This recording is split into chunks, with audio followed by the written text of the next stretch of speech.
Oke, selamat malam semuanya. Puji Tuhan kita boleh bertemu kembali di malam hari ini, eh, tanggal 26 April, dan hari ini adalah pertemuan untuk tema kedua di tahun 2022, yaitu What to Do with Doubt.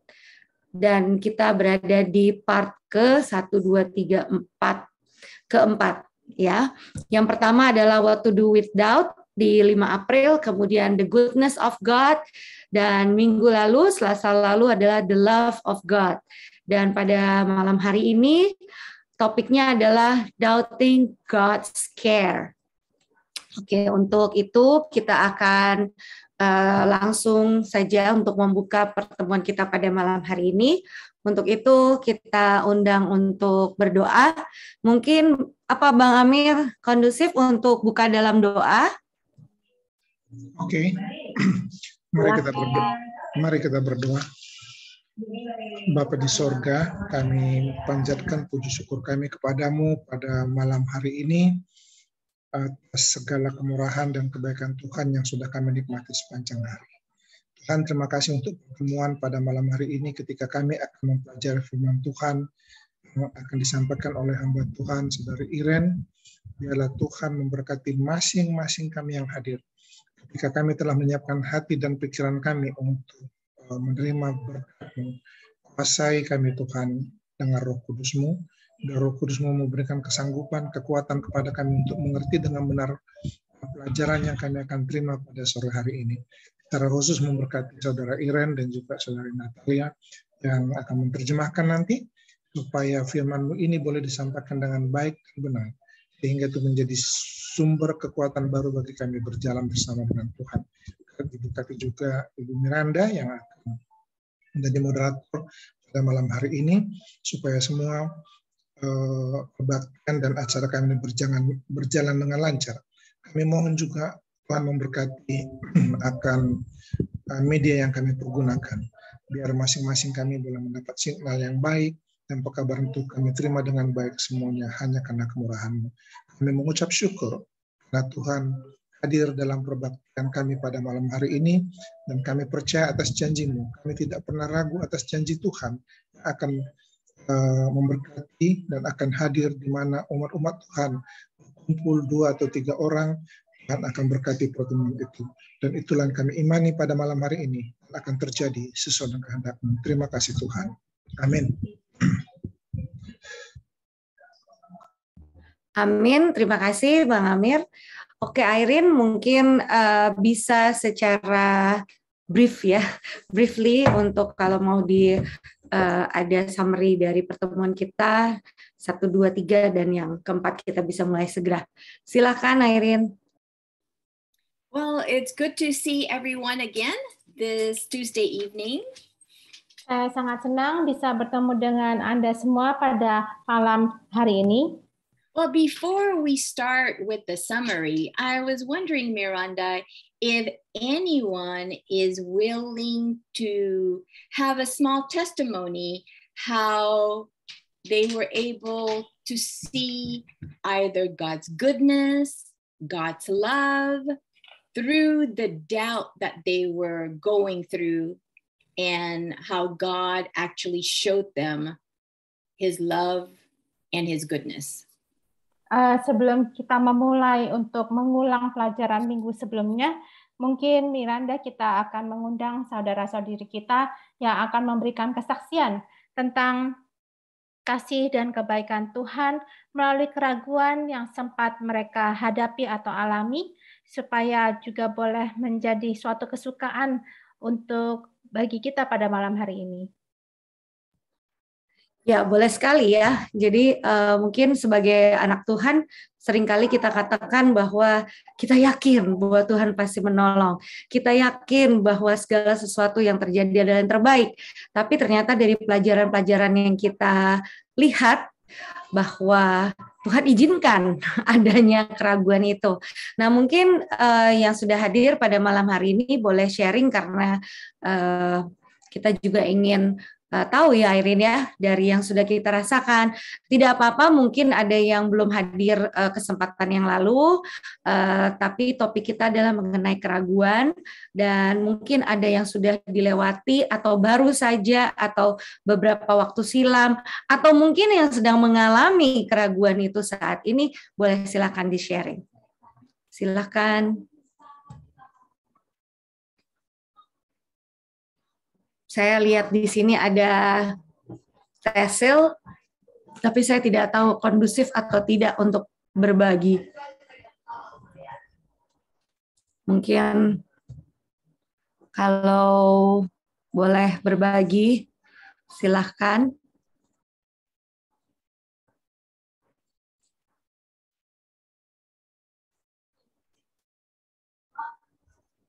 Mungkin sepertinya belum kondusif ya.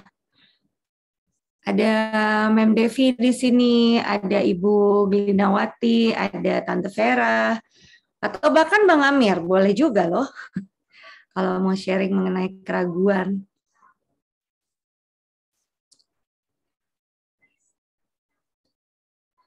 Mengenai keraguan, ada atau belum ada? Mem Cecilia nih buka mic nih. Hai Sister Firna juga. Oh, masih connecting to audio. Sister Firna mungkin ada yang mau di-sharing mengenai keraguan, tapi akhirnya bisa dilewati. Ini juga mic-nya open nih. Oh, belum join ternyata. Masih connecting. Oke, mungkin Natalia, yang ada yang mau di-share, Nat? Belum dulu, Miranda. Belum dulu ya. Oke, kalau gitu saya deh yang mau sharing. Boleh sedikit aja. Saya itu kan ada ibadah keluarga ya, setiap hari Sabtu dengan keluarga orang tua saya. Nah, tadinya tuh ada juga perasaan, aduh, gimana ya, pengen sekali, saya sempat dengar gitu, om saya tuh kepengen ada Bible study ya. Tapi ternyata 2 tahun berjalan, Airin, hari Sabtu kemarin, pas hari Rabunya, om saya tanya, karena mereka started untuk tadinya tuh yang membawa renungan hanya within us aja. Tapi mulai mungkin setelah udah 2 tahun dirasakan mulai ada pendeta seperti itu. Dan hari Rabu kemarin one of my uncle asked me, boleh nggak pendeta Wenas gitu kan.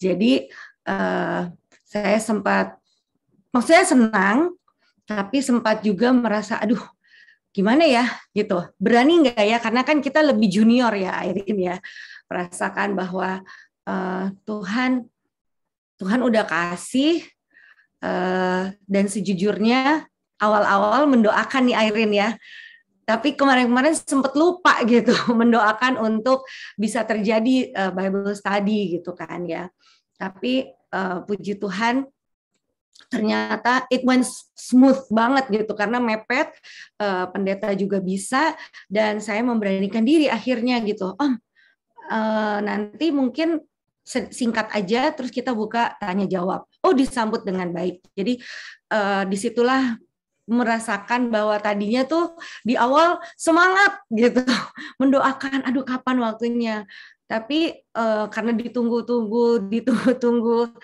sepertinya belum kali ya gitu. Ya kadang kita ini dengan limitation kita sendiri ya Airin ya. Jadi akhirnya saya diingatkan kembali bahwa jangan ragu kalau kamu minta gitu. Ternyata even once kamu pernah ada di dalam hati kamu, Tuhan dengar gitu. Jadi puji Tuhan setelah 2 tahun akhirnya kemarin juga saya juga sempat deg-degan karena kita nggak pernah di keluarga tuh ada tanya jawab seperti itu gitu kan. Biasanya hanya ya dengar khotbah, that's it gitu. Jadi kesempatan yang sangat indah dan ternyata kemarin responsnya juga cukup baik. Even my mom juga share gitu ya. Terus ada yang bertanya sehingga karena waktu again itu akhirnya menjadi kita harus sudahi, tapi puji Tuhan Tuhan kasih kesempatan itu.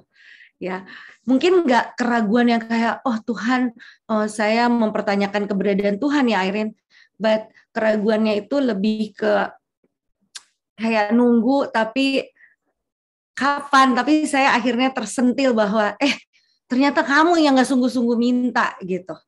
Jadi itu kesaksian saya bahwa saya diingatkan lagi, seringkali pada saat semangat, wah mintanya kayaknya banyak dan untuk pelayanan, untuk ini, tapi berjalannya waktu saya lupa.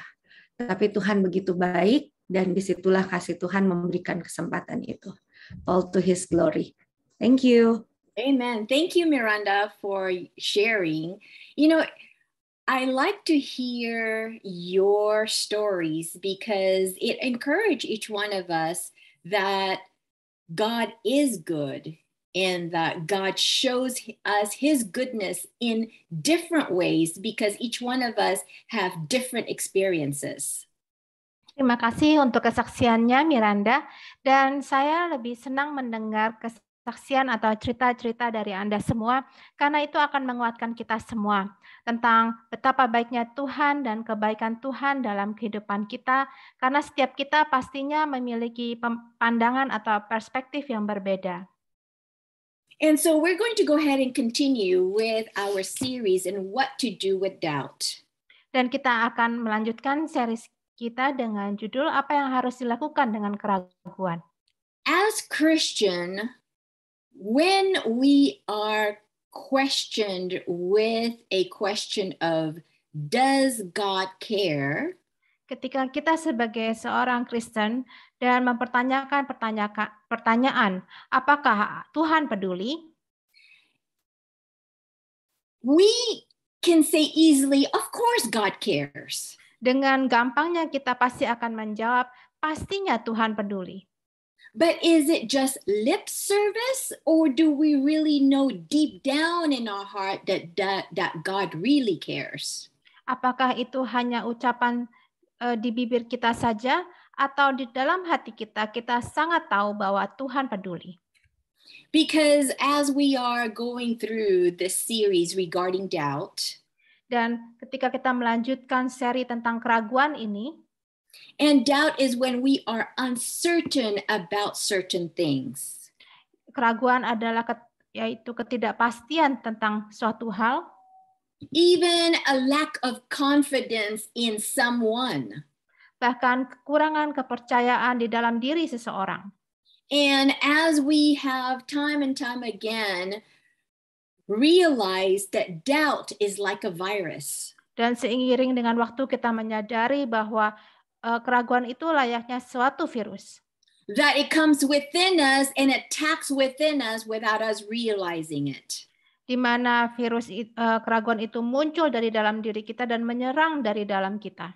And when it gets into our mind, into our spiritual life, it can work deep within like a disease. Dan ketika keraguan itu menyerang pikiran dan kehidupan spiritual kita, bahkan dia akan menyerang seperti suatu penyakit. And sometimes diseases can come slowly but aggressively. Suatu penyakit itu dapat datang secara perlahan bahkan sangat agresif. And sometimes before we know it, we can be overcome by certain disease. Bahkan tanpa sadar kita bisa mengatasi suatu penyakit. No, overcome by the disease, not we overcoming the disease, but overcome by the disease. Bahkan tanpa kita sadari kita dikuasai oleh penyakit tersebut. Because this can happen to us too if we do not take care of this even small doubt within us, it can overcome us. Yaitu ketika kita tidak bisa mengatasi keraguan kecil yang muncul itu, bahkan keraguan itu lama-lama akan menguasai kita.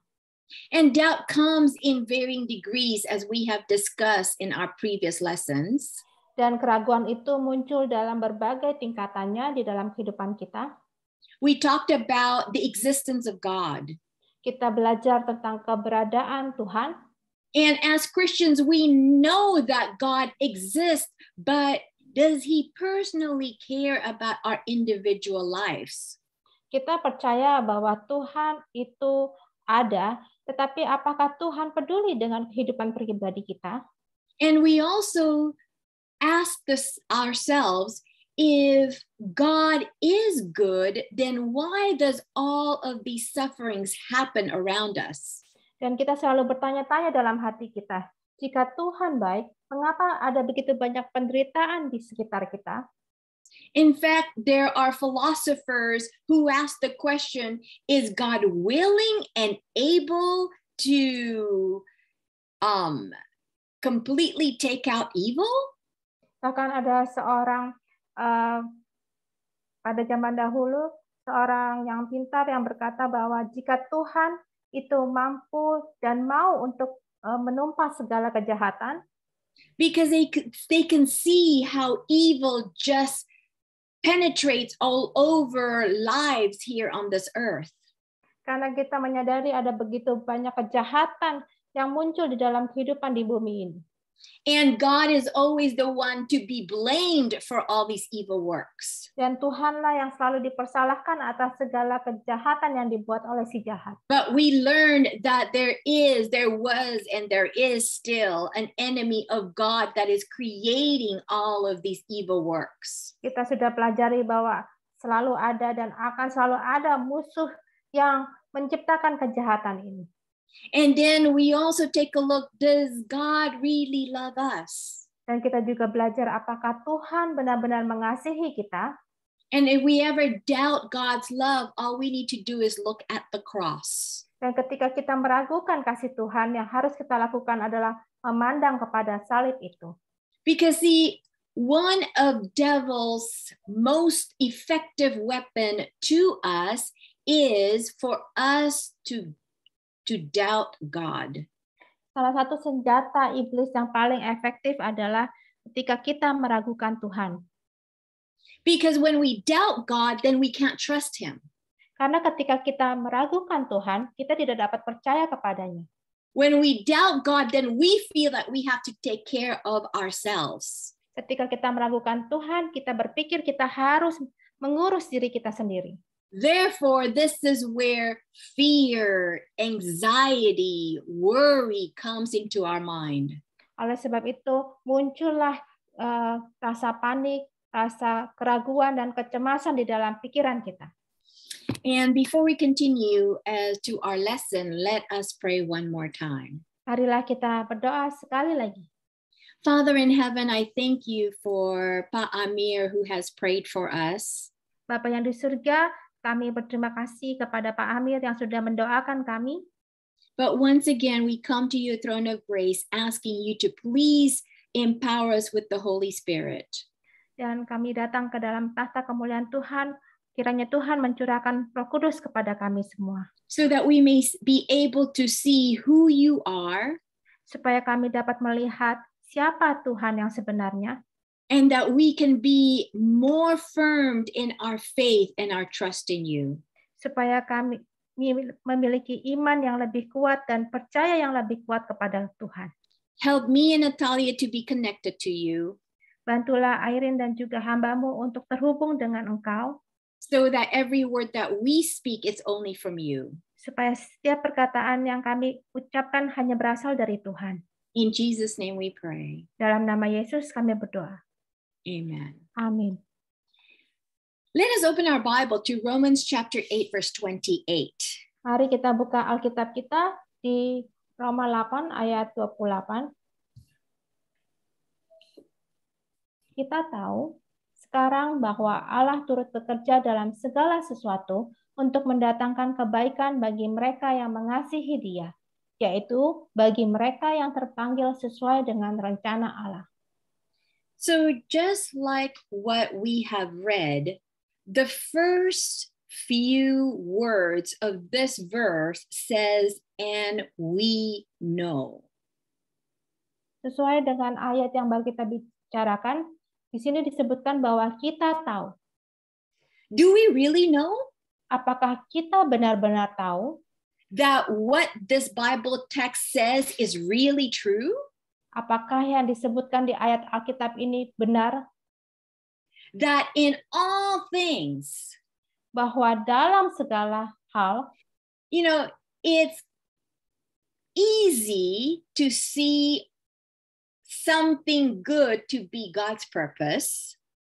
mudah untuk melihat sesuatu yang baik sebagai tujuan dari Tuhan.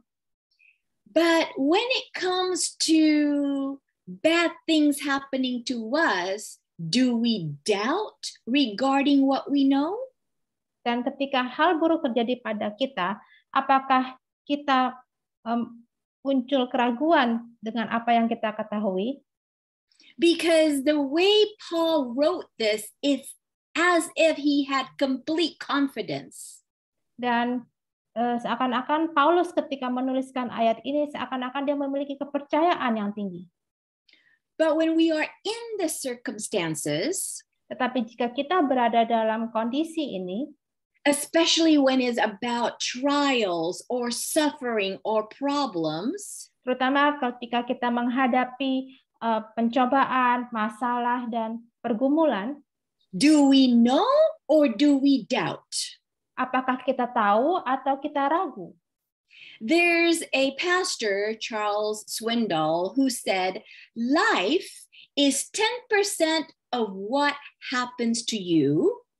Ada seorang pendeta, yaitu Charles R. Swindoll, yang mengatakan bahwa hidup adalah 10% dari apa yang terjadi pada Anda, and 90% of how you and I react to it. dan 90%-nya adalah bagaimana Anda dan saya bereaksi terhadapnya.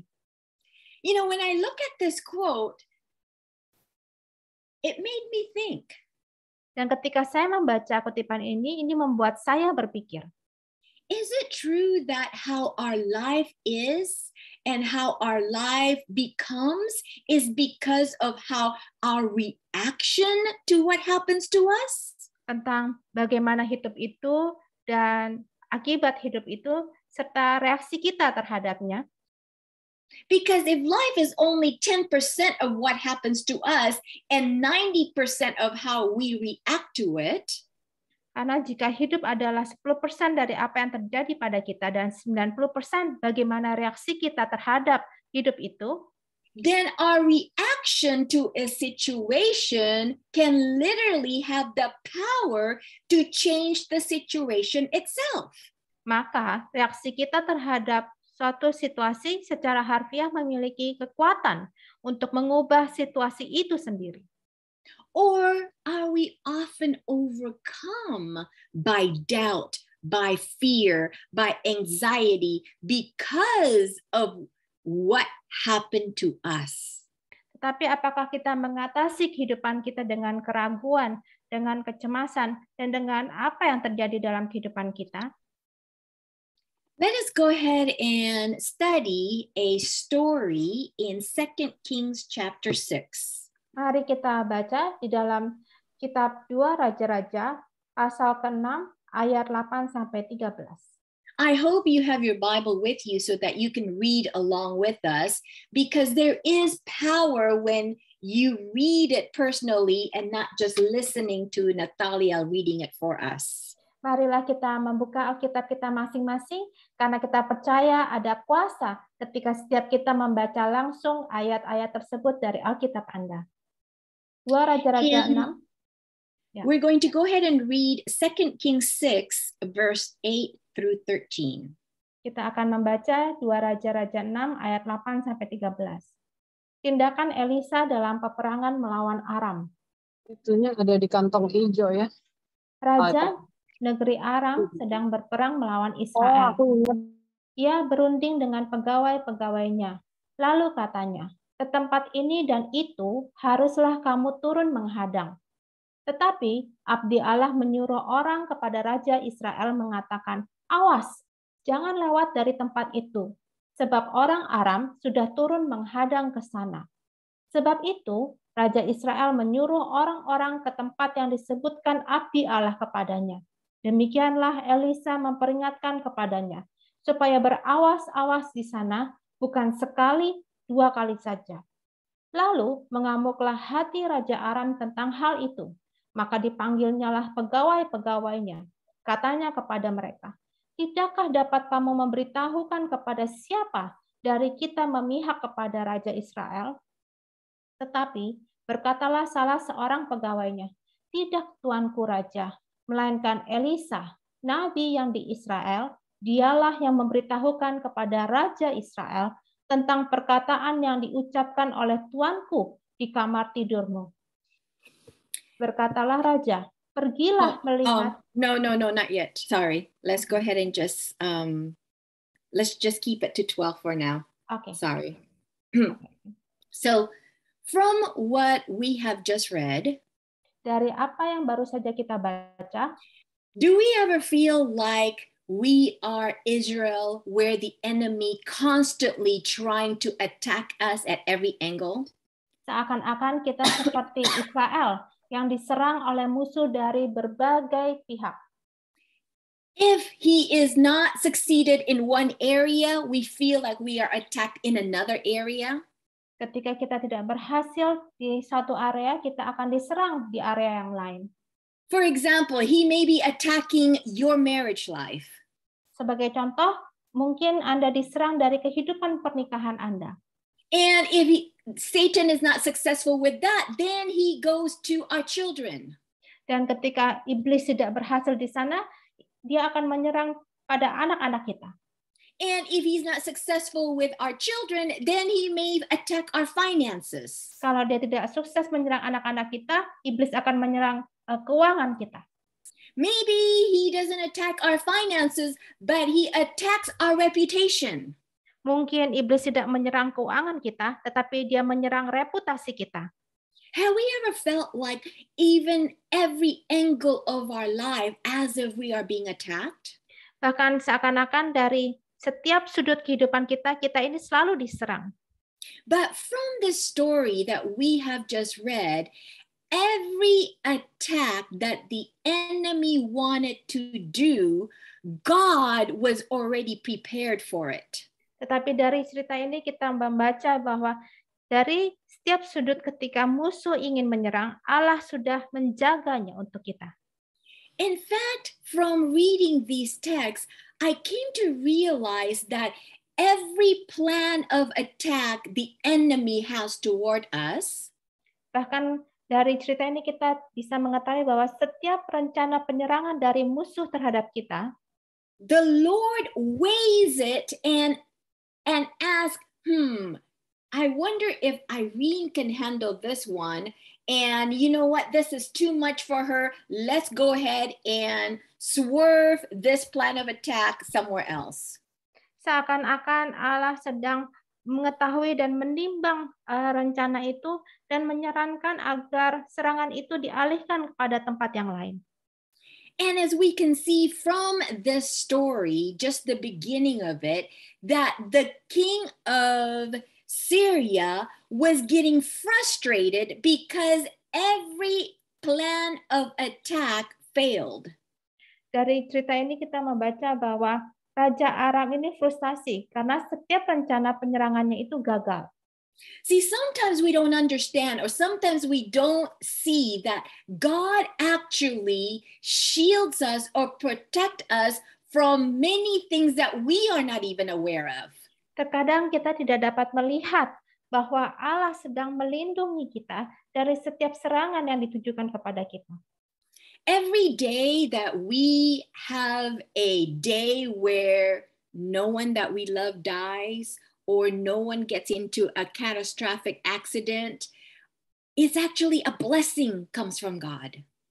Setiap harinya ketika kita mendengar ada orang yang meninggal atau ada orang yang terkena kecelakaan, dan di mana kita selalu dilindungi dan diberkati oleh Tuhan.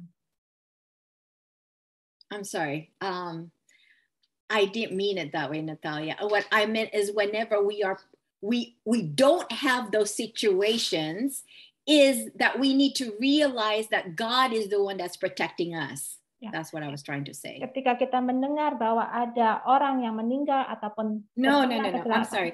When we are not experiencing these things, ketika kita tidak mengalami kejadian-kejadian ada orang Yes. yang meninggal ataupun ada yang terkena kecelakaan, kita harus menyadari betapa Tuhan sudah memberkati kita. the reason why I'm saying it this way is because sometimes when everything goes so smoothly, we think that we are bored.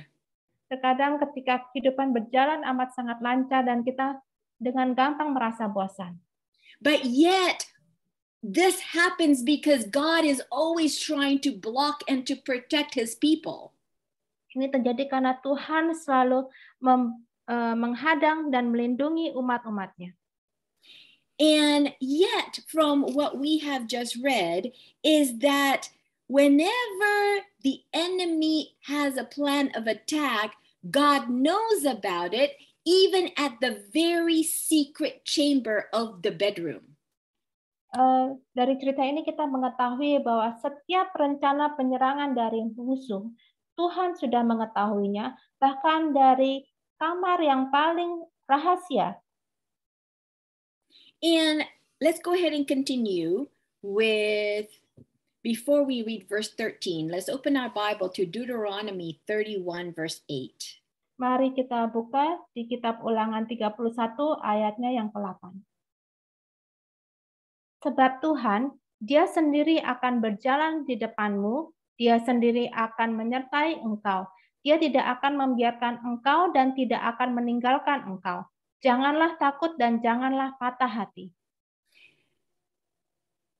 As we can see on this promise of the Bible, ketika kita melihat janji ini di Alkitab, the Lord goes before us, meaning in front of us. Tuhan sendiri berjalan di depan kita.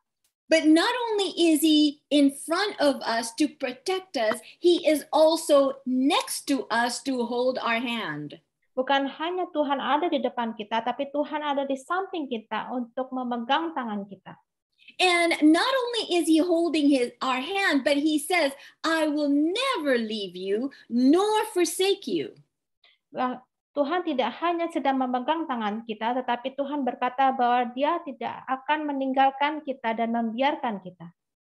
But when we are going through our dark times in our lives, do we believe this and know this, or do we doubt this? Tetapi ketika kita melewati masa kegelapan dalam kehidupan kita, apakah kita mengetahui tentang hal ini atau kita meragukan tentang hal ini? Because God weighs every situation that happens to us, karena jalan Tuhan dalam setiap situasi yang terjadi dalam kehidupan kita, everything happens for a reason. Segala sesuatu terjadi untuk suatu alasan. Let's go ahead and continue with reading 2 Kings 6, verse 13 through 15. Mari kita buka 2 Raja-Raja 6, ayat yang ke-13 sampai ke-15. Berkatalah raja, pergilah melihat di mana dia, supaya aku menyuruh orang menangkap dia. Lalu diberitahukanlah kepadanya, dia ada di Dotan. Maka dikirimnyalah ke sana kuda serta kereta dan tentara yang besar. Sampailah mereka pada waktu malam, lalu mengepung kota itu. Ketika pelayan abdi Allah bangun, pagi-pagi dan pergi keluar, maka tampaklah suatu tentara dengan kuda dan kereta ada di sekeliling kota itu. Lalu berkatalah bujangnya itu kepadanya, celaka tuanku, apakah yang akan kita perbuat? So when King Syria found out where Elisha was located, ketika Raja Aram mencari tahu di mana lokasi Nabi Elisa, because of his frustration and his anger of his plan not being able to be accomplished, karena raja ini sangatlah marah dan frustasi bahwa setiap rencananya ini gagal, he wanted to make sure that his plan of attack is successful. Dia ingin memastikan bahwa rencana penyerangan berikutnya akan berhasil. So therefore, he sent a huge army to attack this little town. Oleh karena itu, raja mengirimkan tentara yang besar untuk menyerang kota kecil ini. Horses and chariots. Kuda dan kereta kuda. So if we can just imagine in today's language, it would be like, for example, maybe aircraft bombers or the big tank that comes ready with its weapons. Kalau diterjemahkan dengan bahasa saat ini, mungkin pada waktu itu mereka mengirimkan pesawat tempur, tank-tank militer yang besar untuk menyerang kota itu. Surrounding the whole city to make sure that no one can get out without their knowing. Melingkari sekeliling kota itu untuk mengepung kota itu tanpa diketahui oleh orang-orang. So no one can get out without the army knows that anybody can get out. Supaya orang-orang yang ada di dalam kota itu tidak bisa keluar dan dan bisa diketahui oleh mereka. Because remember, they wanted to capture Elisha. Karena ingatlah, mereka ingin menangkap Elisa. And they want to make sure Elisha will not be able to escape. Dan mereka ingin memastikan bahwa Elisa tidak akan pernah bisa kabur. Because of Elisha, they're not able to attack Israel. Karena Elisa, mereka tidak dapat menyerang bangsa Israel. And if we can just imagine waking up in the morning, kalau bisa kita bayangkan, kita bangun pada pagi hari, especially after such a good night's sleep, terutama setelah kita memiliki tidur yang nyenyak, expecting another wonderful day, mengharapkan hari yang lebih baik, or maybe just a peaceful regular day, atau hari biasa yang tenang. And when you open the window, you see the enemy completely surround the city. Dan ketika Anda membuka jendela, Anda melihat musuh telah mengepung kota itu. How would you react? Bagaimanakah reaksi Anda? Would you be the same situation as Elisha's servant? Apakah Anda akan merasakan apa yang dirasakan oleh bujang Elisa ini? With panic saying, what are we going to do? Dengan paniknya dia berkata, apa yang harus kita perbuat? Because I'm sure the first reaction or the first thought is to escape. Karena reaksi atau pikiran pertama adalah untuk segera kabur. See, we always want to escape from our problems. Kita selalu ingin kabur dari masalah kita. It's hard for us to face our problem head on. Sangat sulit untuk menghadapi masalah kita dengan kepala tertatap pada masalah itu. In fact, we try to escape in different ways. Dan bahkan kita berusaha kabur dengan berbagai cara. We try to escape it by sometimes ignoring the problem.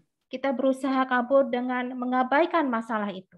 Thinking that if we ignore it long enough, it will go away by itself. Berpikir bahwa dengan kita mengabaikan masalah itu, lama-lama masalah itu akan hilang dengan sendirinya.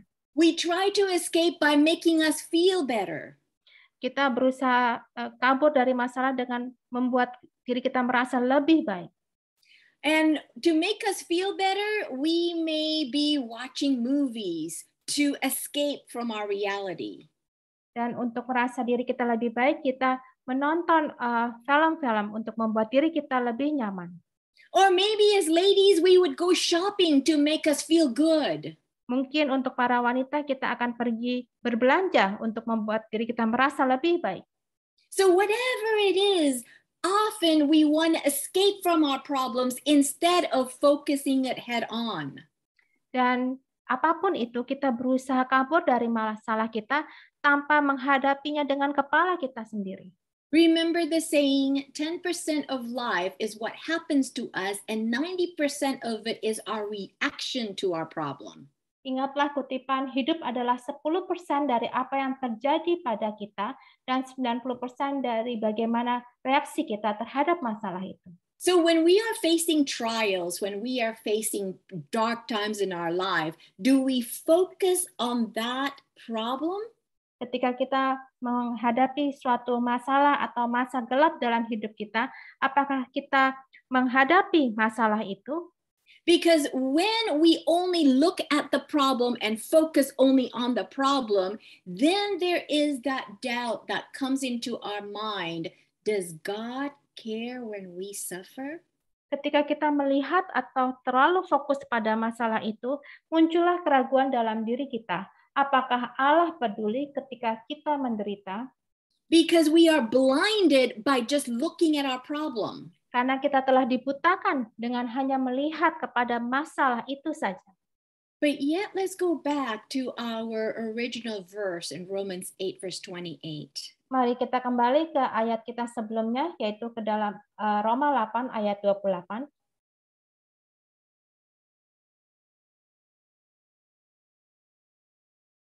Okay, Bahwa kita tahu sekarang bahwa Allah turut bekerja dalam segala sesuatu untuk mendatangkan kebaikan bagi mereka yang mengasihi Dia, yaitu bagi mereka yang terpanggil sesuai dengan rencana Allah.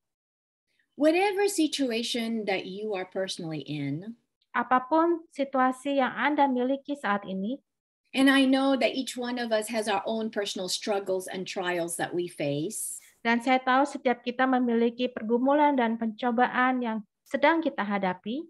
In order for us to overcome our doubt whether or not God cares, untuk mengatasi keraguan kita apakah Tuhan peduli kepada kita, I want to share with you 3 important points that we can hold on to. Saya akan membagikan 3 poin yang harus kita pegang. From this text, we can see that God works.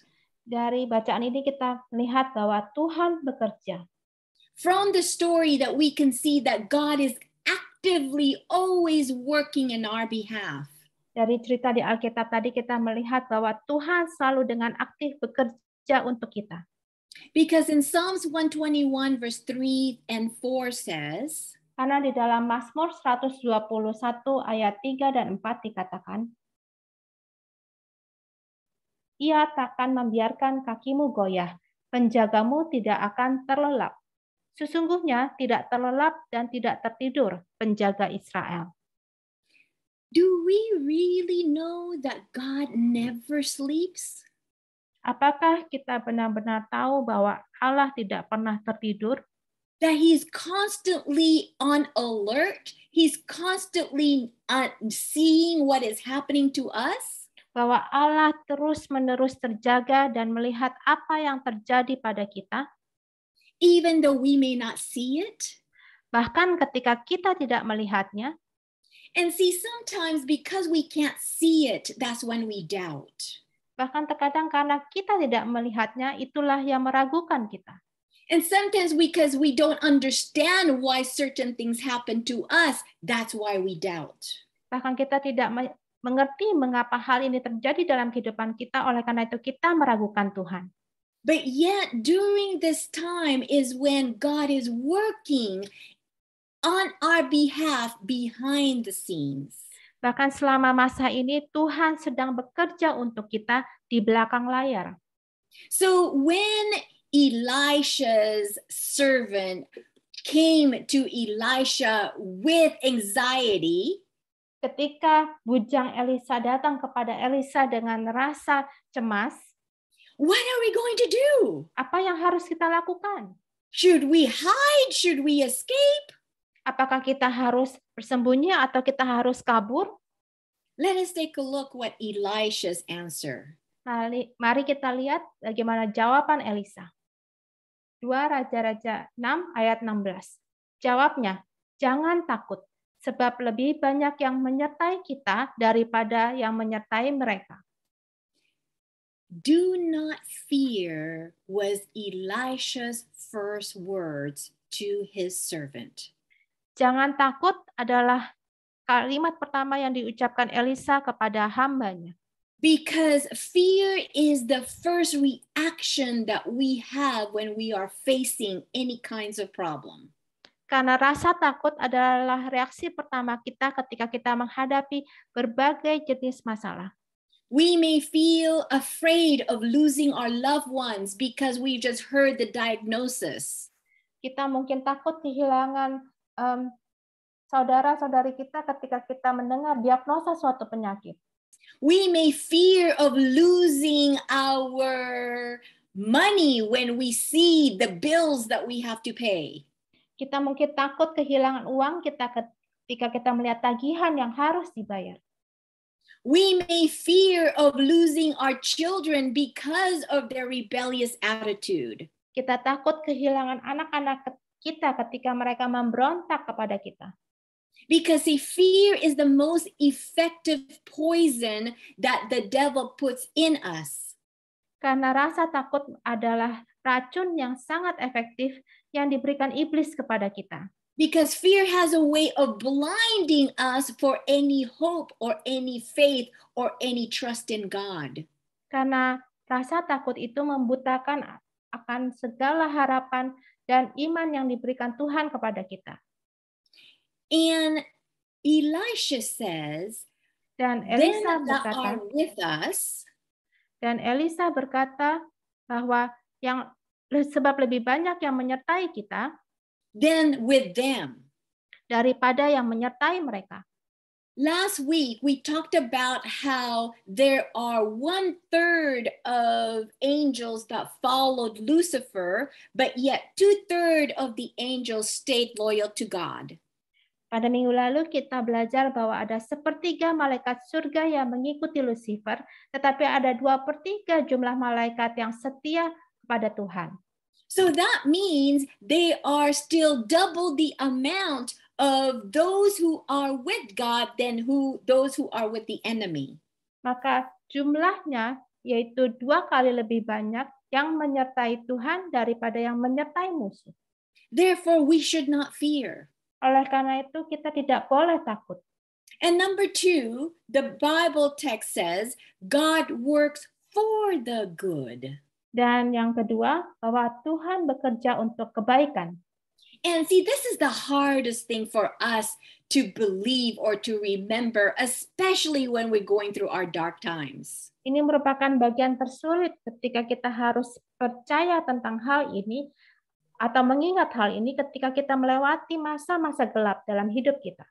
Lord, how is it for our good that my child is suffering cancer?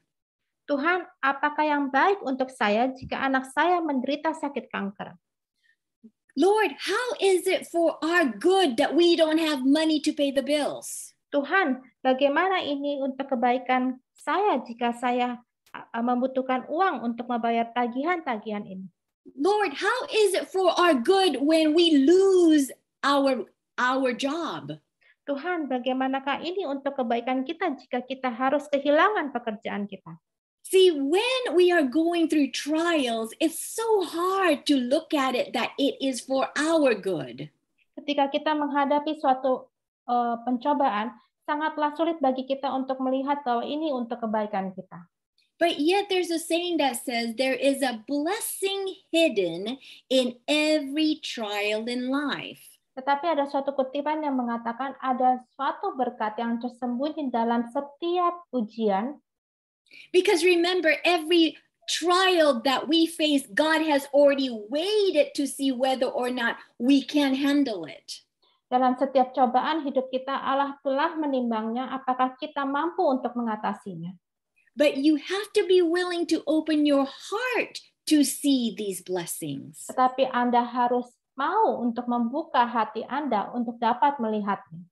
And sometimes that's the hardest thing to do, is opening our heart to see if there's any hidden blessings in our trial. Dan inilah yang paling sulit, yaitu untuk membuka hati kita untuk melihat apakah ada berkat yang tersembunyi dalam cobaan hidup kita. And if we continue in verse 17, dan kalau kita lanjutkan di dalam ayat yang ke-17, lalu berdoalah Elisa, "Ya Tuhan, bukalah kiranya matanya, supaya ia melihat." Maka Tuhan membuka mata bujang itu sehingga ia melihat. Tampaklah gunung itu penuh dengan kuda dan kereta berapi di sekeliling Elisa. Elisha prayed for his servants' eyes to be opened spiritually. Elisa berdoa pada Tuhan agar Tuhan membuka mata bujangnya terbuka secara spiritual. I wish with all my heart that I can see things spiritually the way Elisha did. Saya berharap agar saya bisa dibukakan matanya seperti yang dilakukan oleh Elisa. Elisha did not just see the circumstances of only the enemy surrounding the city. Elisa tidak hanya melihat bahwa ada musuh yang mengelilingi kota itu, but he was able to see with his spiritual eye that the heavenly army is also present to protect them. Tetapi Elisa mampu melihat dengan mata rohaninya bahwa ada pasukan surga yang melindungi mereka. And so therefore, number 3 lesson that we need to learn is that God works for the good of those who love him. Dan yang ketiga adalah Tuhan bekerja untuk kebaikan bagi orang-orang yang mengasihinya. Not because he is partial, saying, oh, I will only bless those who loves me, but I will not bless those who do not love me. Tapi bukan berarti Allah akan melakukan sebagian, yaitu Tuhan akan memberkati orang-orang yang mengasihi dia dan tidak memberkati orang yang tidak mengasihinya. But the reason why we can see that God works for the good of those who love him is because we are able to open our heart and our mind to allow God to work within us. Tetapi Tuhan bekerja untuk kebaikan bagi orang yang mengasihinya dengan cara kita membuka hati dan pikiran kita agar Tuhanlah yang bekerja.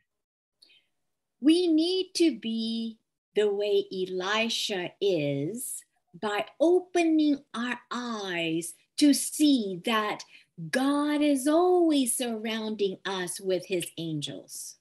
Kita harus seperti Elisa yang bisa melihat bahwa Tuhan selalu melindungi dan menyertai kita dengan malaikat surga.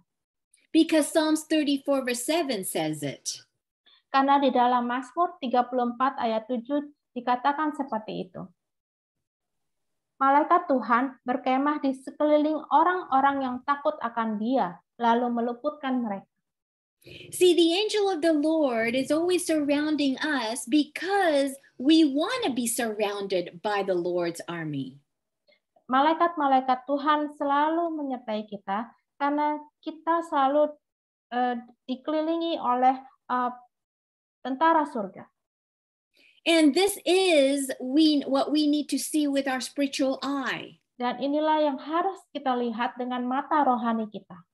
Because although we may not understand the circumstances, walaupun kita belum bisa memahami situasi kondisi kita, but if we believe that God works for our good, tetapi kalau kita percaya bahwa Tuhan bekerja untuk kebaikan kita, and God is always trying to protect us, bahwa Tuhan selalu mau melindungi kita, therefore God can use our trials to build our faith. Maka Tuhan dapat menggunakan cobaan hidup kita untuk membangun iman kita, to draw us closer to him, untuk membawa kita lebih dekat kepada Tuhan, and allowing us to be a testimony of his faithfulness for others to see. Dan memperbolehkan kita untuk bersaksi atas kesetiaan Tuhan agar dapat dilihat oleh orang banyak.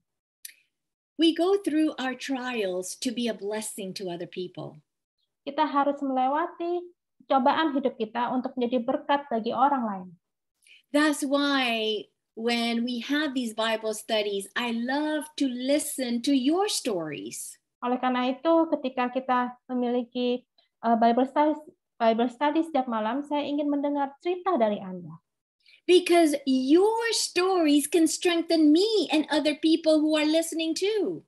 Karena cerita Anda dapat menguatkan saya dan juga orang-orang yang sedang mendengarkan.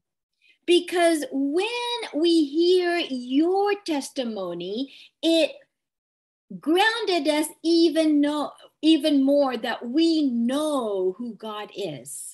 Dan ketika kita mendengarkan kesaksian Anda, itu bahkan memantapkan diri kita tentang siapa sebenarnya Tuhan. Everything that happens to us happen for a reason. Segala sesuatu yang terjadi pada kita adalah untuk suatu alasan. So when Elisha asked God to open his servant's eyes, ketika Elisa meminta Tuhan untuk membuka mata bujangnya, so that he'll be able to see the angel of the Lord encamping around them, supaya dia dapat melihat bahwa malaikat Tuhan berkemah di sekeliling mereka. it's interesting also that Elisha asked the Lord to blind the Syrian army's eyes. Dan Elisa juga berdoa meminta Tuhan untuk membutakan tentara para raja Aram ini. You know, I was just wondering when I was reading this, what an amazing relationship Elisha had with God. Ketika saya membaca ini, saya membayangkan bahwa antara Elisa dengan Tuhan memiliki hubungan yang amat sangat istimewa. That through prayer, he's able to help his servant to open his eyes spiritually. Hanya dengan melalui doa, Elisa bisa membukakan mata rohani dari hambanya ini. Through prayer, he was able to blind all of these powerful men who is a part of the Syrian army. Dan melalui doa, Elisa bisa meminta Tuhan untuk membutakan tentara-tentara Raja Aram yang sangat kuat ini. And so, because they were blinded, they didn't know where to go. Karena mereka dibutakan, mereka tidak tahu harus pergi kemana. And so Elisha came to the leader of the army and led them to a different place. Kemudian Elisa datang kepada pemimpin tentara itu dan meminta mereka untuk mengantar mereka ke tempat yang lain. And as we continue reading verse 20 to 23, mari kita lanjutkan membaca ayat 20 sampai 23. Segera sesudah mereka sampai ke Samaria, berkatalah Elisa, "Ya Tuhan, bukalah mata orang-orang ini supaya mereka melihat." Lalu Tuhan membuka mata mereka, sehingga mereka melihat dan heran. Mereka ada di tengah-tengah Samaria. Lalu bertanyalah Raja Israel kepada Elisa, "Tak kalah melihat mereka, kubunuhkah mereka, Bapak?" Tetapi jawabnya, "Jangan. Biasakah kau bunuh yang kau tawan dengan pedangmu dan dengan panahmu? Tetapi hidangkanlah makanan dan minuman di depan mereka, supaya mereka makan dan minum lalu pulang kepada tuan mereka. Disediakannyalah bagi mereka jamuan yang besar, maka makan dan minumlah mereka. Sesudah itu dibiarkannyalah mereka pulang kepada tuan mereka. Sejak itu tidak ada lagi gerombolan-gerombolan Aram memasuki negeri Israel."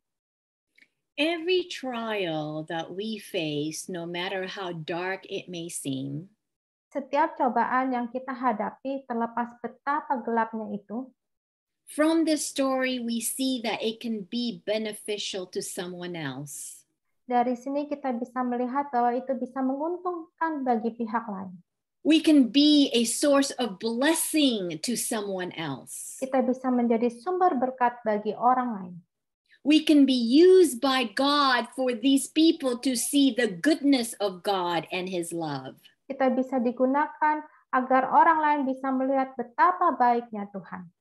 The king of Israel wanted to have revenge by killing the Syrian army when they are at their most vulnerable point of being blind. Raja Israel akibat dendam yang begitu besar ingin membunuh tentara bangsa Aram ini karena mereka berada dalam posisi yang amat sangat lemah setelah mereka dibutakan. But because God is so merciful, Tetapi Allah adalah Allah yang penuh kasih, it's not revenge that he is seeking, bukan balas dendamlah yang dicari oleh Tuhan, but he is creating opportunity for you and I to always make our trials into a blessing for someone else. tetapi Allah selalu mencari kesempatan untuk mengubah cobaan hidup kita menjadi berkat bagi orang lain. See, every time we go through our own personal struggles and trials, Setiap saat kita harus melalui ujian dan cobaan hidup kita, there are always other people who are watching us selalu ada orang lain yang sedang menyaksikan kita. to see how we react to our circumstances. Untuk melihat bagaimana reaksi kita terhadap keadaan yang kita hadapi. And based on our reaction, Dan berdasarkan reaksi kita, it can create a stronger faith in them for God, itu bisa menciptakan iman yang lebih kuat kepada Tuhan, or it can create even more doubt in them regarding the goodness of God. atau bahkan menimbulkan keraguan mereka tentang kebaikan Tuhan. Just 2 weeks ago, Sekitar 2 minggu yang lalu, out of the blue, I received a text from Kenneth's girlfriend, Lauren. tiba-tiba saya mendapat pesan dari teman perempuannya Kenneth, yaitu Lauren. And I don't know what brought her into the situation, but she sent me a text and she was just saying, Auntie, I am just so amazed how God allowed you to be so full of strength and courage when Kenneth was going through cancer. Jadi teman perempuannya ini tiba-tiba mengirim pesan kepada saya dengan berkata, Tante, Anda begitu dipenuhi dengan kekuatan ketika Anda harus melewati masa-masa di mana Kenneth terkena penyakit kanker. She was saying how you were always trying to be a blessing to the nurses and to the doctors by baking bread for them.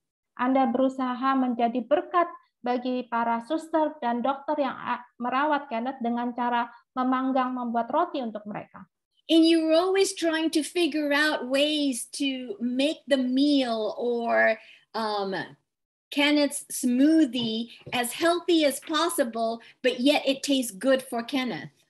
Dan Anda juga berusaha membuat minuman dan makanan sehat seenak mungkin agar rasanya enak bagi Kenneth. And you know, I didn't even realize I was doing these things. Bahkan sebenarnya saya tidak menyadari bahwa saya telah melakukan hal-hal ini. And I didn't even realize that somebody is actually watching and figuring out how this reaction affects us as a family.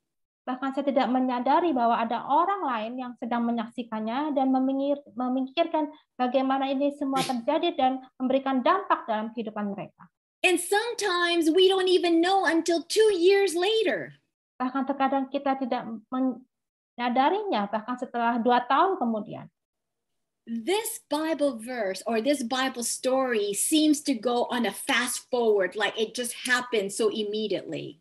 Untuk cerita ini di Alkitab akan berjalan sangat cepat dan terjadi secara langsung.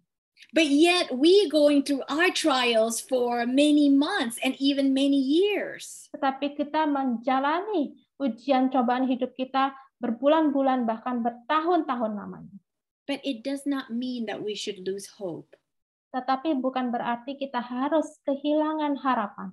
We need to continually remember Kita harus terus mengingat that God is working in our behalf. Bahwa Tuhan selalu bekerja untuk kita. And God is working for our good. Bahwa Tuhan selalu bekerja untuk kebaikan kita. Especially for those who love Him. Terutama untuk mereka yang mengasihinya. Because see, our adversary Satan, yaitu bahkan musuh kita yaitu setan, would love to use doubt to drive us away from God. Akan senang menggunakan keraguan untuk menjauhkan kita dari Tuhan. Because when we are filled with doubt, we think that we can't trust God. Karena ketika kita dipenuhi dengan keraguan, kita berpikir kita tidak bisa percaya kepada Tuhan. When we're filled with doubt, we think that God doesn't care. Ketika kita dipenuhi keraguan, kita berpikir Tuhan tidak peduli kepada kita. But God uses our doubts. Tetapi Tuhan menggunakan keraguan kita to drive us closer to His heart. Untuk mendekatkan kita kepada hatinya. By opening up our eyes. Dengan membuka mata kita. That He is working for our good. Bahwa Tuhan sedang bekerja untuk kebaikan kita. Because His ultimate plan for each one of us is Karena tujuan utama Tuhan kepada setiap kita adalah for us to say, not just through lip service, supaya kita bisa mengucapkannya, tetapi bukan hanya ucapan manis belaka, but with full confidence. tetapi dengan kepercayaan yang penuh. I know whom I have believed. Aku tahu kepada siapa aku percaya. A God who will never leave me. Tuhan yang tidak akan pernah meninggalkan saya. Because he has gone before me. Karena Tuhan selalu berjalan di depan saya. And he is with me. Dan Tuhan beserta dengan saya. Therefore he will never forsaken me. Oleh karena itu, Tuhan tidak akan pernah membiarkan saya. Therefore, I pray that you and I can have this solid experience of knowing with full confidence who it is that we believe, which is in a God that loves us with his everlasting love. Supaya Anda dan saya memiliki kepercayaan yang penuh bahwa Tuhan mengasihi Anda dan saya. Amen. Amin.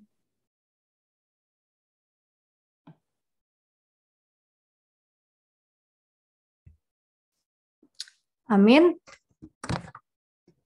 Bagaimana dari yang disampaikan Irene ya, bahwa tadi Irene juga mengatakan kembali bahwa sebenarnya kita juga rindu untuk mendengar sharingan-sharingan, karena hal ini adalah hal yang sering dialami, sesuatu hal yang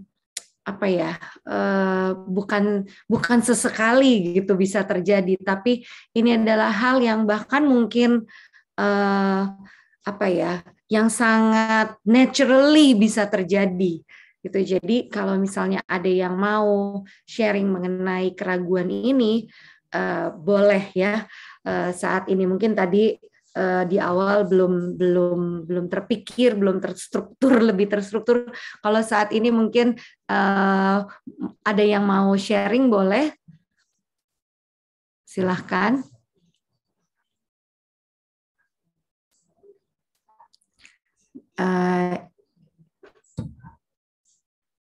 Tadi sangat penting juga ya bahwa dikatakan tadi juga sebenarnya 90% itu adalah bagaimana kita react, dan sangat betul sekali bahwa bukan hanya people are watching ke kita ya Irene, sebenarnya kita sendiri pun juga tanpa disadari, itulah dia namanya manusia sosial ya, manusia itu adalah manusia sosial. Jadi tanpa kita tidak secara naturally pun, secara alamiah pun kita tuh melihat sebenarnya apa yang orang lakukan, bagaimana orang merespons gitu ya, apalagi dalam lingkungan kita sebagai orang Kristen itu sangat sering ya kita mendengar juga dukungan doa. Ya kan Irene ya, jadi baik itu bermacam-macam gitu, baik yang didoakan rame-rame atau yang mungkin ada 1-2 orang yang meminta secara pribadi,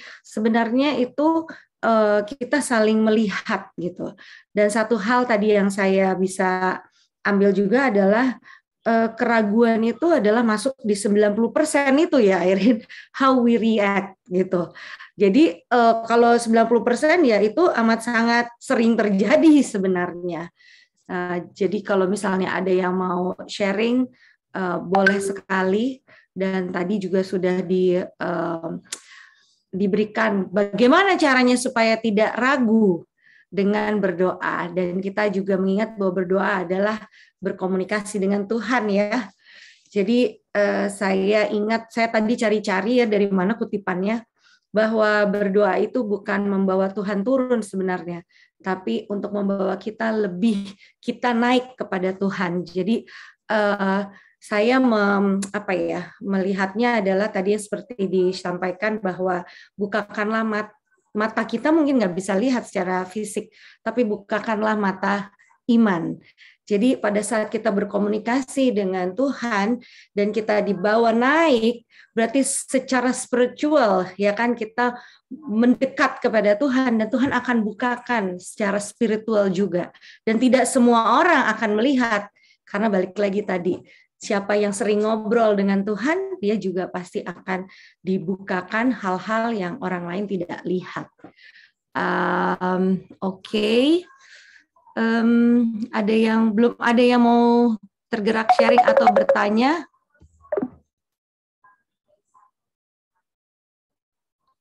Atau sudah crystal clear?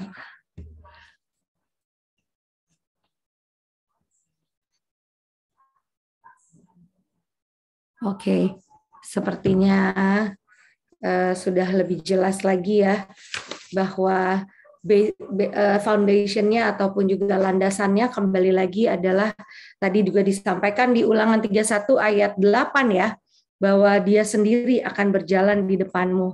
Dan saya juga teringat akan ayat juga di Roma 5 ayat 3 sampai 4 sampai 5. Seringkali kita juga paling sering, sebenarnya saya mau bertanya, kalau mungkin ada yang bisa sharing, dalam keadaan yang seperti apa yang paling kita sering merasa kita ragu? Apa selalu dalam keadaan yang susah kita ragu? Atau ada yang pernah merasakan justru pada saat sesuatu hal yang menyenangkan kita jadi ragu? Apakah selalu yang menyenangkan itu dari Tuhan?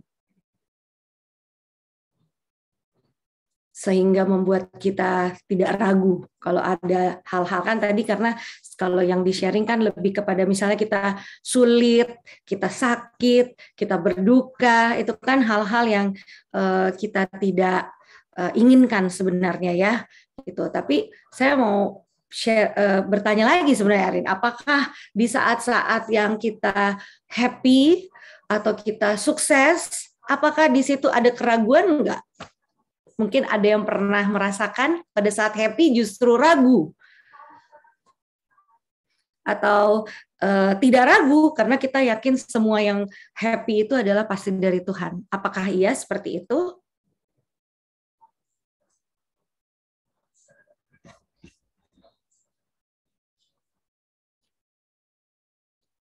Mungkin Irene bisa menanggapi. Okay. Well, let me go ahead and tell you my personal testimony. I was raised with my Opung Boru saying this saying to me. Mungkin saya akan membagikan kesaksian saya. Saya dibesarkan oleh Opung Boru saya dan dia ada kutipan seperti ini. When you laugh, don't laugh too loud because you're going to cry. Ketika Anda tertawa, jangan tertawa terlalu keras, karena nantinya Anda akan menangis. So when she told that, I understood it that I need to watch myself not to be too happy about certain things. Dan ketika dia mengucapkan kutipan itu, saya membayangkan bahwa saya tidak boleh senang terlalu lama atau berlarut-larut tentang suatu hal, karena saya harus berhati-hati. Because something bad can happen. Karena sesuatu yang buruk akan terjadi. And so for many years, I live with not a sense of doubt, but a sense of apprehension that when good things happen, you need to be aware because it will not last. Jadi selama bertahun-tahun, saya hidup dengan kutipan ini bukan menimbulkan keraguan, tapi saya berhati-hati. Kalau sesuatu yang baik terjadi, Anda harus berjaga-jaga tentang hal yang buruk yang mungkin akan terjadi. So because of this thinking in my mind, which becomes a philosophy, it didn't allow me to be fully happy, to fully let go, to have full joy because of this apprehension. Karena pemikiran ini yang menjadi filosofi hidup saya, sehingga saya itu tidak bisa mengalami kesenangan atau sukacita atau kebahagiaan yang sepenuhnya. But this is also another tactic of the devil. Tetapi ini juga merupakan taktik dari si iblis. Because the Bible says it is God who gives us joy. Karena Alkitab mengatakan bahwa Tuhanlah yang memberikan sukacita kepada kita. And not only that, but he wants us to experience a fullness of joy. Dan bukan hanya itu, tetapi Tuhan ingin kita memiliki sukacita yang penuh. So therefore, yes, the devil works in various forms to make us not being able to have a full life in Jesus. Dan dan iblis selalu bekerja dalam berbagai bentuk agar kita tidak memiliki kehidupan yang sepenuhnya di dalam Yesus. Oke. Ya, jadi itu tadi sharingan yang ini ya. Saya juga sering dengar gitu. Kalau lagi ketawa jangan keterlaluan gitu ya. Kalau happy jangan banyak. Jadi malah jadi mikir gitu. Kalau lagi happy, kok kayaknya jadi nggak wholeheartedly happy gitu, karena jadi kayak, nah ternyata tadi Irene juga sampaikan bahwa itu juga salah satu cara devil ya merusak, karena happiness itu ternyata dari benar-benar dari Tuhan. Jadi rejoice ya, dikatakan bersukacitalah. Jadi ada waktunya memang kita bersukacita gitu ya. Dan ya tadi saya sih mengharapkan kalau ada yang mau sharing saat ini, sebenarnya yang paling sering membuat kita ragu itu pada kejadian apa sih gitu. Yang paling apa ya? Paling rentan dengan keraguan itu pada saat apa? Mungkin kalau tidak bisa buka mic, bisa di chat mungkin ya. Sebelum kita akhiri pertemuan kita pada sesi malam hari ini.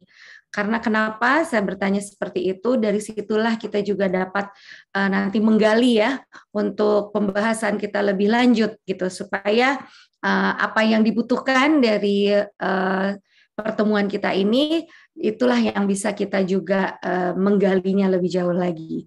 Karena ada orang merasa di satu sisi, oh saya tidak ragu di sisi ini, di satu sisi ini. Tapi di sini saya mudah, atau ada orang lain lagi di setiap, ada orang yang penting saya bisa hidup, ini kita kalau ngomong uang ya, kalau saya bisa makan sudah cukup misalnya. Tapi ada orang lagi kalau misalnya lihat tabungannya sudah mulai angka sekian gitu, itu juga sudah mulai ragu gitu ya. Ragu dalam arti bagaimana nih nanti gitu. Mungkin bukan meragukan. I think Irene juga awal keraguan itu bukan langsung kita ragu kepada kasih Tuhan ya. Ragu itu kita bisa jatuh semakin jauh gitu. In the beginning it's not langsung kayak, oh saya kan bertuhan, saya nggak ragu sama kasih Tuhan, saya yakin gitu. Tapi slowly kayaknya itu bisa kita masuk, akhirnya at the end kita akhirnya mempertanyakan kasih Tuhan. Jadi saya rasa belum ada yang mau sharing malam hari ini mengenai akan hal ini. Mungkin kita juga sudah bisa Irene memberikan closing statement mungkin ya Irene ya untuk hal ini. Well, I'm glad that I guess none of us have any problems with doubt God's care. Saya senang mungkin tidak ada yang memiliki dengan keraguan tentang betapa pedulinya Tuhan. Which is a good thing. Di mana ini merupakan suatu hal yang baik. But I hope that through our Bible study tonight, we can see that God is always working on our behalf because He loves us with an everlasting love. Dan saya berharap dengan pendalaman Alkitab malam hari ini bahwa Tuhan selalu bekerja untuk kebaikan kita dan Tuhan selalu bekerja. And we're going to go ahead and end this series next week with doubting God's word. Dan kita akan melanjutkan series ini dengan meragukan pekerjaan Tuhan. In fact, this is the very thing that Satan works so hard for you and me to do. Bahkan ini juga dilakukan oleh iblis yang membuat kita sulit untuk melakukannya. To doubt God's word. Untuk For meragukan us firman to doubt Tuhan. God's word. Yes. Untuk So meragukan please stay firman-Nya. tuned next week, and please invite your friends that you know can benefit from being more grounded in God's word by tuning in next week. Tetaplah bersama kami minggu depan, dan saya berharap Anda bisa mengajak teman ataupun saudara Anda untuk bergabung bersama minggu depan. And before we end, are there any special prayer requests that we can share, that you would like to share, that we can add to our prayer list? Sebelum adakah permintaan doa pada malam hari ini? Silakan. Oke. Yang sudah masuk, Om Ari setelah operasi jantung yang kedua, untuk didoakan Airin untuk lebih baik lagi pemulihannya, karena baru tadi siang dan beberapa hari lalu, jadi short period bedanya, jedanya. I think beda berapa hari ya, 3 hari mungkin, 4 hari. Kemudian juga untuk Sindela yang studinya supaya bisa selesai lulus di tahun ini. Ada lagi mungkin dari yang lain? Selain, ya puji Tuhan, terima kasih untuk sahabat doa, Bapak Dani Lesmana sudah sembuh ya, beberapa minggu sudah ikut didoakan dan sudah sembuh. I think itu. Well, we were also praying for Pak Amir's child that was sick, right? Bang Amir? Is that right? Or how is Tante Catherine Warang and Tante Ian? Tante Wulan mungkin bisa menjawab. Belum di-unmute Tante Wulan.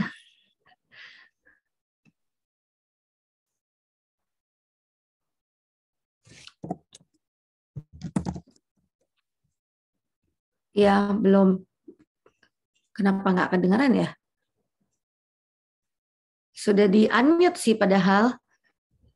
Belum terdengar, Tante.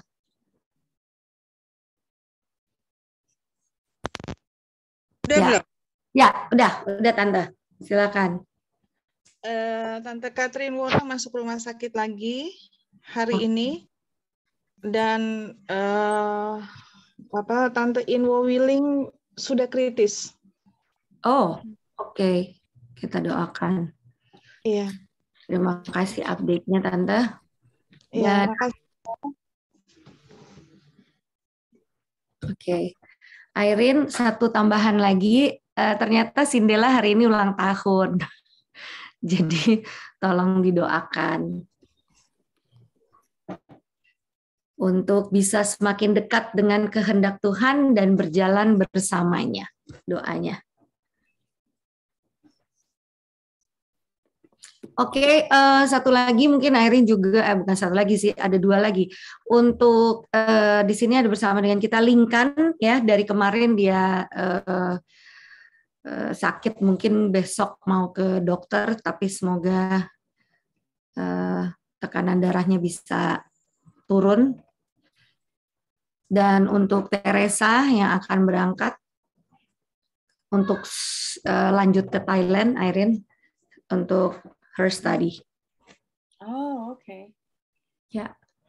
Dan boleh untuk Miucha bulan depan, bulan Juni akan kembali tes. Untuk kuliah university. Oke, sepertinya itu. Oke. Mem Cecilia, Tante Ella, Tante Kiki, saya lagi lihat ini nama-namanya di sini. Oke, itu sih yang saya tahu sejauh ini. Oke. Okay, let us pray. Dear Heavenly Father, we want to praise you and thank you. For although our eyes often are blinded by fear, by worry, by anxieties because of what happened to us, through this Bible study tonight, we see that you are always working for our behalf. You're always working behind the scene. You know what we are going to face. Therefore, you weigh the problem that before it hits us. And when it does hit us, dear Lord, you've already prepared a way, a plan for us to be able to conquer it. So, Father, please help us not to focus on our problems, but to see the big picture, that there are more of those that are with you than those who are against us. Therefore, with the promise that you've given us, that you have gone before us, that you are with us, and that you will never leave us nor forsake us, and that the angel of the Lord is constantly surrounding us with your presence. Please help us to remember, dear Lord, to focus on this no matter what happens in our life. And Father, we also have a special prayer request for those who are ill, such as Tante Ella, who is going through her treatments for her illness. And also we just heard that Tante Catherine and Tante Ian are not doing very well either with their illness. Father, you are the greatest physician of all physicians. You have a special plan for their life.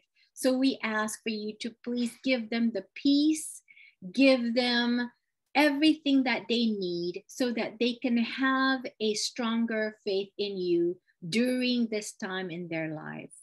Please continue to be with Tante Kiki, who is maybe going through, I'm not sure if she has finished with her surgery or she was going to go through her surgery, but you know what she's going through, dear Lord, with the pain that she has in her hips. And Father, you know also that Ari has just undergone heart surgery. Please continue to be with him so that he can be fully recovered from it. And please be with Lincoln, who is struggling with some kind of an illness. Please help Lincoln, dear Lord, to be able to conquer whatever situation physically that Lincoln is going through. And please continue to be with baby Lynn with her health condition. And Father, please continue to be with Katmeka's dad, who is continuing to recover from his stroke. Please give him the strength that he needs so that he may be able to continue with the activity of everyday life. And Father, please continue to be with our loved ones who are in doubt of your goodness and your love, especially our children, dear Lord. Please help them to be strengthened in their faith in you. And please continue to be with the young people who are going on with their further studies, such as Cindela and Tere.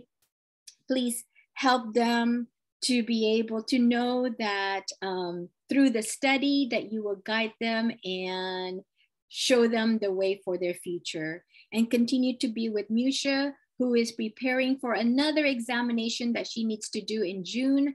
Help her, Lord, to be equipped and that she will be able to be to have the school that you know that is best for her.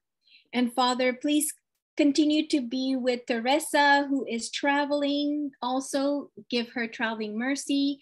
And also my husband, dear Lord, who is on his way home to come home.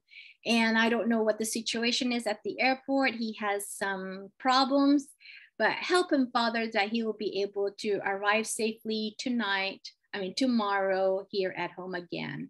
But most importantly, dear Lord, please bring those people who can benefit from seeing your goodness and your love through our Bible study next week. We ask this on the precious name of Jesus.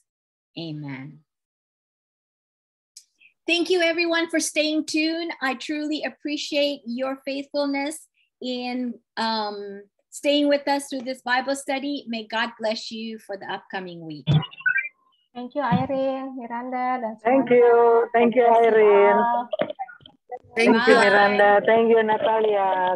Thank you, Tante Vera. Bye-bye. Bye semua. Selamat Selamat istirahat, Bang Amir, Om Kecil, Mem Devi. Terima kasih. Terima kasih Kak Miranda. Terima kasih Airin. Bye. Terima kasih Bu Natalia sudah terjemahkan.